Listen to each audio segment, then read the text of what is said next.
Okay, now I'm just going to tell you the review game that we have, and you guys have all seen this before, but that's where you can take just these styrofoam cups and you put a number on it. I don't know, back there you make it look like a wall of Jericho, but then this has 100 on it. This one has 300 on it, and this one has 200. You know, I probably made these a long time ago because points are cheap. I would have put a little bit higher points. This is 400. This is 300. And oh, this is 500. And so the point of it is then if you answer the question correctly, and I've got these balls here, so please come up and take them. I was at the National Religious Broadcasters, and this guy had a whole box to give away. And he says, well, I said, well, we'll use those as games in our class. And he wanted to give me the whole box, but I couldn't put them in my suitcase. So these are the ones that fit in my suitcase, so please come and take them. And so now then, and if you answer the question correctly, you can stand back there, you can throw the ball. Now, if you have little boys, what are they going to try and do with this ball? As hard as they can. And I mean, it's like, whew.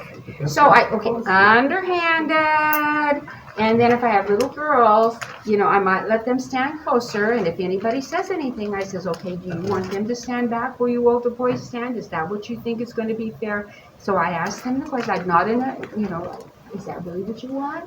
Oh, okay, well, then I'll let them stand closer. And so now, if you don't want to use the balls, although I don't want to tell you the second method, I want you to all take a ball. Even if you don't want a ball, you take a ball. We're having them at the door. I'm going to frisk you. If you do not have a ball, then I'm going to just stick it in your pocket.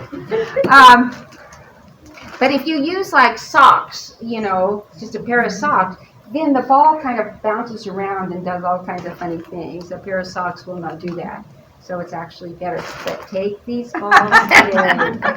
And, you know, one other thing is, on this, I know a lot of you guys already have this. But for you that don't, we have all the figures up here that you can get and take them. So please come up. Now, I want to say that for these two things here, the houses, that it's really better if they're on felt and not just on paper. If we could just put them on paper, I would have copied the paper for you. Otherwise, I've given you a pattern. So you really just have to go to what, Joann's Fabrics or something, and buy 2 felt squares and cut them out the felt squares. And guys, on these, you know, gospel presentations, make them up and then have a place that you store them because they really are effective. We like to give the gospel every time, but you can do that if you have different visuals that they look at. And this one is really great too. We're going to have singing, but we also have Ruth that wants to just say something. Ruth, do you want to do it before the singing or after the singing? Okay, let's do the singing, and then we will have that. All right.